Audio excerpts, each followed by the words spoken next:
Have you seen the recent headlines about the United States? It's pretty concerning. The average 30-year mortgage rate has shot up to over 7.5%. Wow, this sudden spike is really causing concern all over the country. It's actually the highest level we've seen since December 2000. You won't believe how quickly a small problem turned into a huge crisis that's shaking up the financial world.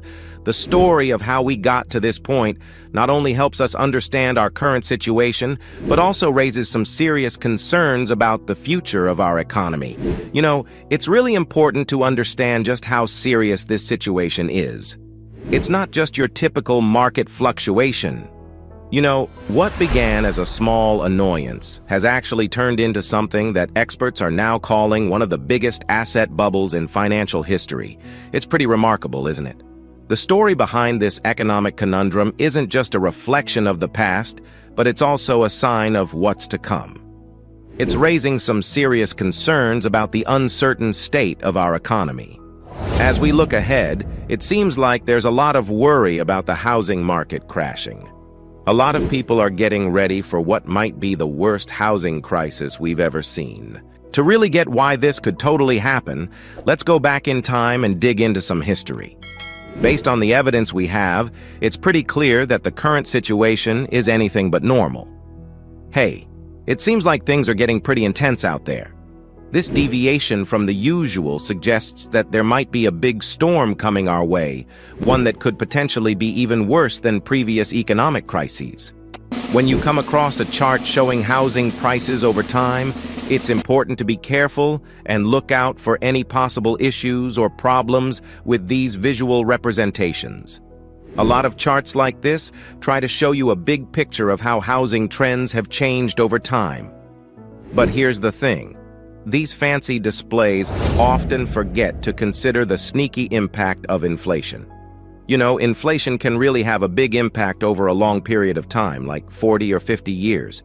It's a bit disheartening how often people tend to overlook this critical factor. Imagine someone proudly proclaiming, "I bought a house in 2005 for $250,000. Can you believe it?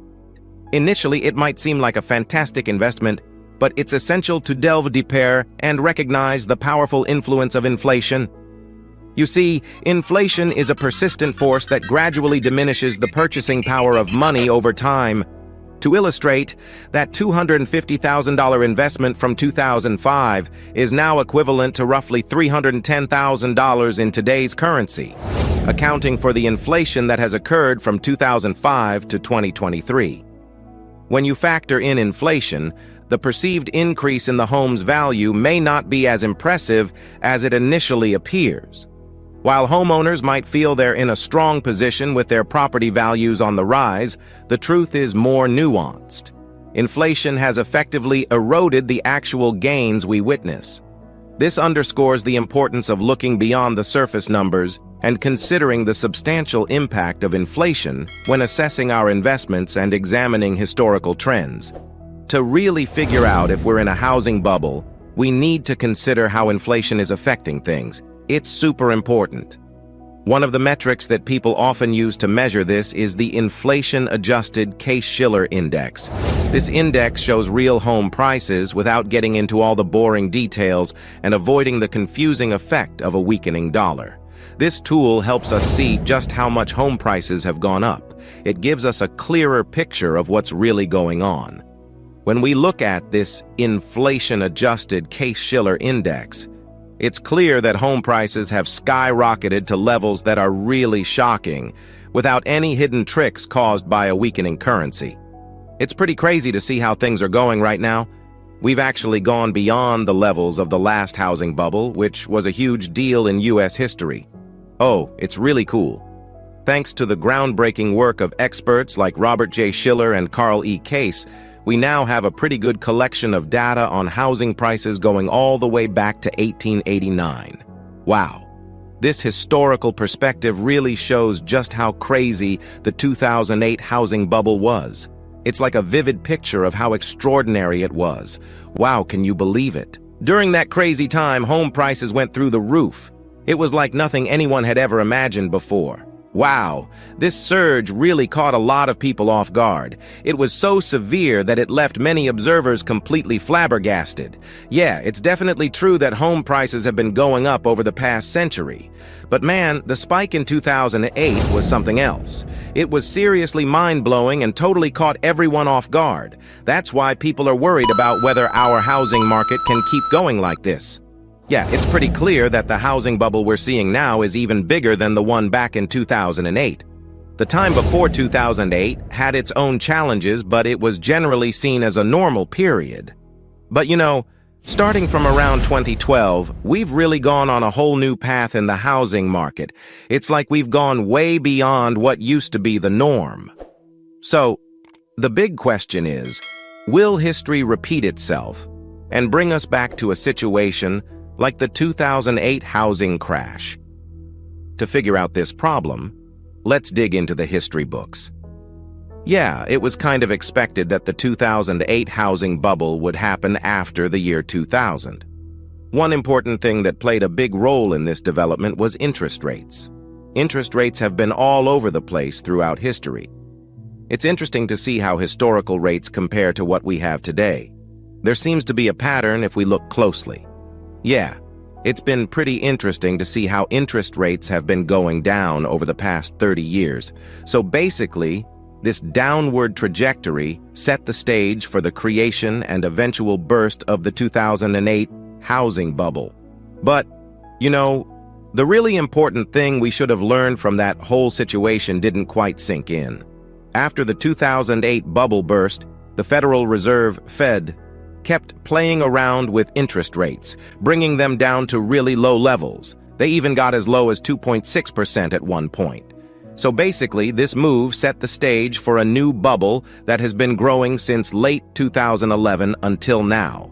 Can you believe it? The actual cost of a home, after taking inflation into account, has skyrocketed by a whopping 66%. And that's not even including the crazy jump we saw in 2008. Wow, it's crazy how quickly home prices are going up these days. I don't think we've ever seen anything like this before in our country's history. In the past, whenever we've seen these surges happen, they've always been followed by a crash. Now we're faced with the challenge of figuring out how this phenomenon fits into the historical average.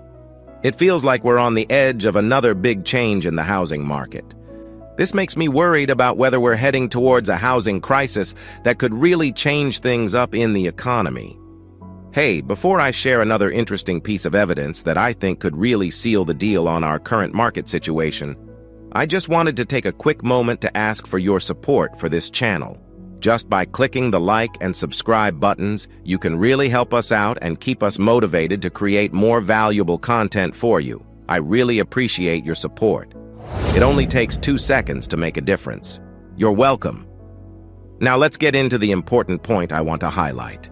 Oh, for sure. When it comes to the housing market, there are definitely a bunch of factors at play. But you know what really has a big impact? Interest rates. They can really drive things in the market. You know, it's actually pretty important to understand that a lot of people who buy homes or invest in properties depend on loans, especially the good old 30-year fixed-rate mortgage.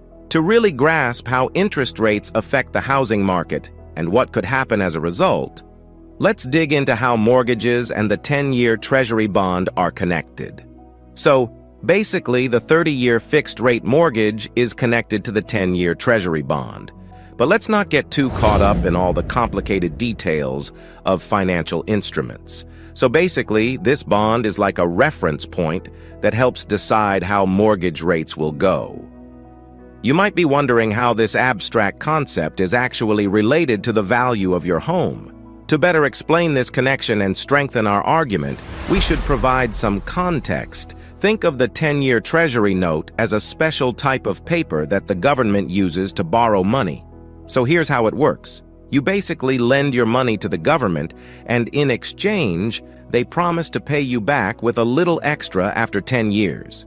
Right now, they're offering an interest rate of 4.5% on these Treasury notes. Well, why should homeowners and the broader housing market care about this? To really understand this and, like I said before, seal the deal, We need to keep looking into how changes in interest rates can affect the housing market and maybe even predict a big shift in the market. Now let's talk about what makes this situation really interesting. Remember the 10-year Treasury note we talked about earlier? Well, there's actually another financial instrument that we should keep an eye on. The 2-year Treasury note. You know what's really cool? The interest rate being offered on the 2-year Treasury note right now is a whopping 5.02%.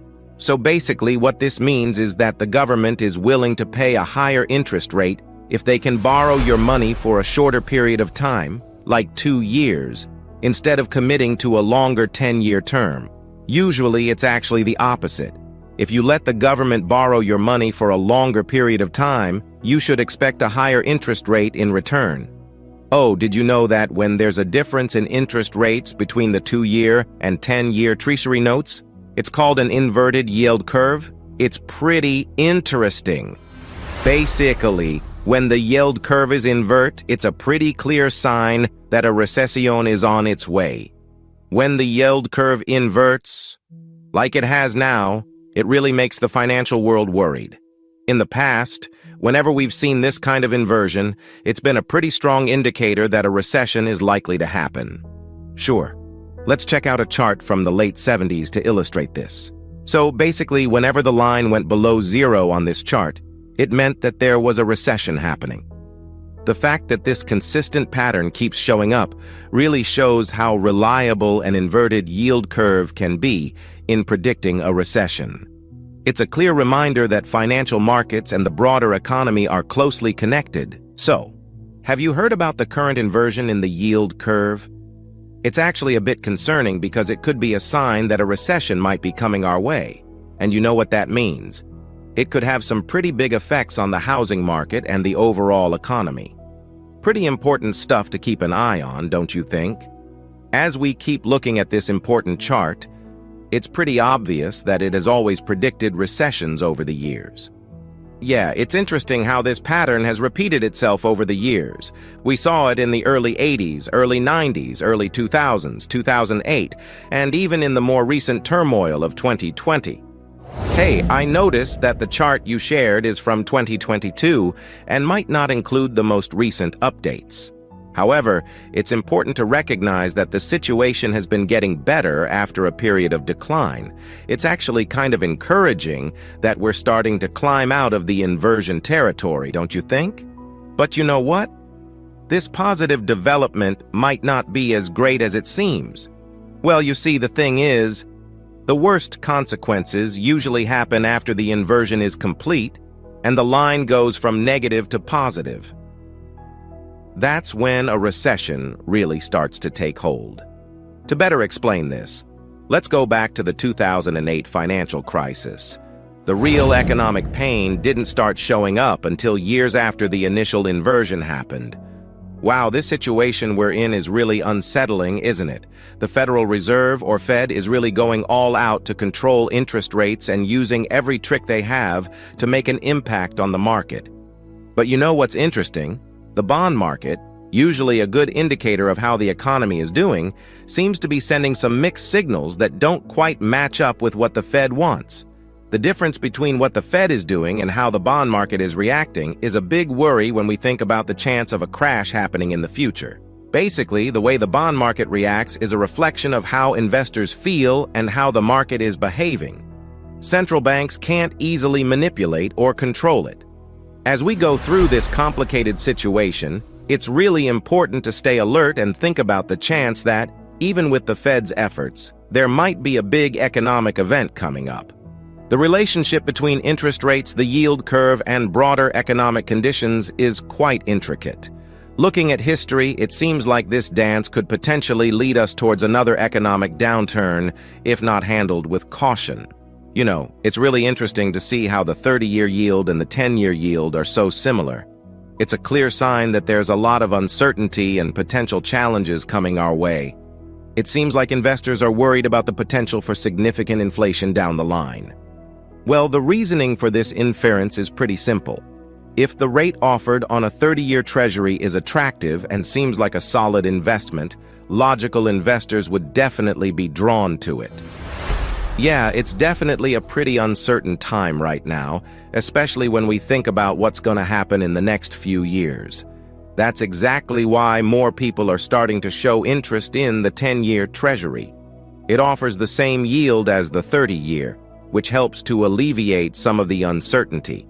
If we want investors to buy the 10-year Treasury instead of the 30-year, we'll need to offer them a really good reason. In this case, the incentive shows up as a higher interest rate compared to the 30-year Treasury. If you're feeling a bit confused by this part, don't worry. It's totally normal. Basically, what this shows is that investors are feeling uncertain about the future and think that inflation will continue. The Treasury yield curve, with its interesting shape, really shows how people are feeling about things.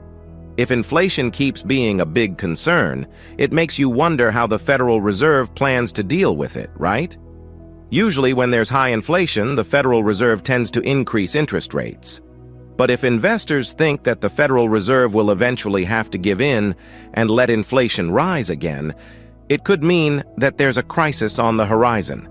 And you're absolutely right. The main issue we're facing here is becoming more and more clear. There's a real danger of a major disruption in the housing market, which could have disastrous consequences. It's all due to these complex financial factors and market influences. You're absolutely right. Comparing interest rates to gravity in the housing market is spot on. It's clear that we're entering unfamiliar territory. As we step into this unknown territory, any cracks or disturbances in the complex financial system could cause major problems for the massive structure that has been steadily growing since 2012. You know, what we used to think was a really big housing bubble might not even come close to the crisis we could be facing soon. It's pretty serious. Before we wrap things up, let's pause for a moment and think about how this upcoming housing market crash will affect homeowners and investors. It's really important to understand that the consequences go way beyond just interest rates and economic downturns. Both regular people and experienced real estate investors will be greatly impacted. Homeowners might find it challenging if interest rates start going up, especially if they have adjustable rate mortgages or if they're looking to refinance. These people might have to deal with higher monthly mortgage payments, which could result in more foreclosures and a lot of homes being put up for sale at lower prices. So it looks like investors, especially the ones who got into the real estate market thinking property values would keep going up, are going to have some tough times ahead. If property prices go down, you might end up in a tough spot where your properties are worth less than what you owe on your mortgage. This could put you in a tricky financial situation with less rental income coming in. So basically, the upcoming housing market crash isn't just something that financial experts and economists should worry about.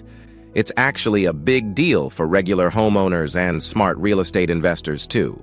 The impact of this crisis is going to affect people from all walks of life, and it's going to have a big impact on their finances and overall well-being. It's important to recognize just how far-reaching the consequences are going to be. Thanks for joining us. We really appreciate your support, as always. If you found this discussion insightful, don't forget to hit that like and subscribe button.